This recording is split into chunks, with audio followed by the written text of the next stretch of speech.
In this crazy world that we live in, threats are all over and all around us for us and our loved ones.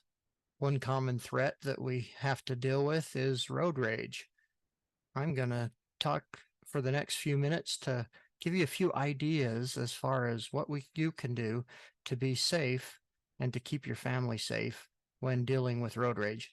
First off, the very first thing that you need to remember is you need to take that ego of yours and you need to put it away in the closet in your home and leave it there.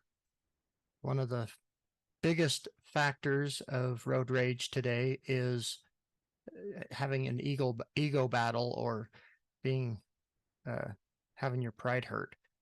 Uh, the biggest and quickest way to solve a lot of the issues that we run into with road rage is all you have to do is take the other moves with a grain of salt. Now, once we've got that passed, there are certain things to remember that you can't control the other person. And so when you're behind the wheel, just like any time that you are in a state of transition, you are in the greatest risk of a threat.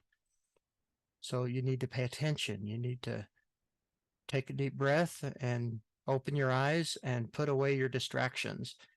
A lot of the time, if you're driving down with your cell phone or messing with all these different contraptions and apps and things that we've got in our cars nowadays, and nowadays we're driving mobile computers. If you will leave that to your co-pilot or take care of those things before you actually put it into gear and drive away. Now, when you're driving and you do come across someone that you've offended and you don't know why or how, but you were trying to obey all the rules of the road and the laws of the road, and somebody still winds up getting all upset and trying to run you down or trying to hurt you with their automobile or try to get you to stop so they can fight. The first thing to remember with a road rage incident is when things start looking questionable, you should notify law enforcement. It doesn't hurt to call dispatch or 911 and let them know that somebody is actively being aggressive against you.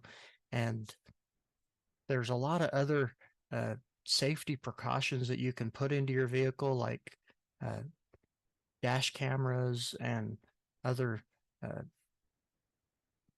audio and visual protection. But you have to remember that you have to drive like a sane person before you can show that information or show that background. And a lot of the time you're going to be, it's down to who's the original aggressor. Now, if you are truly one of the, I guess, the not culpable parties and that you accidentally pissed somebody off or they just got upset, and the very first thing to do is not pull over. You should never let them get you out of your vehicle. Your vehicle is a lot more strong and stable than you being able to get out and deal with an unknown threat, whether they're pulling a gun or whether they're pulling other weapons. When you're out away from your vehicle, it's leaving you vulnerable. Now, second to remember is that a car and the power that it produces and provides is more powerful than any firearm, any tire iron, any bat. And so if you can drive away, and even if someone is threatening you and they're trying to kill you with a firearm shooting at you, you're more likely to be able to take them out with that several thousand pounds of steel that you've got surrounding you than a firearm.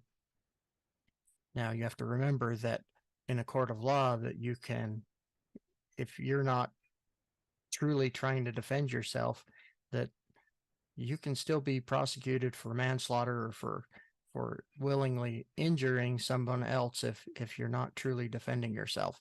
So the best case is to avoid, and we also know that the best self-defense situation is the one you're never in. Other things to consider when you're dealing with road rage is that when you're dealing with high speeds, you're more likely it reduces your response time, and you're more likely to hit and hurt innocent bystanders as well.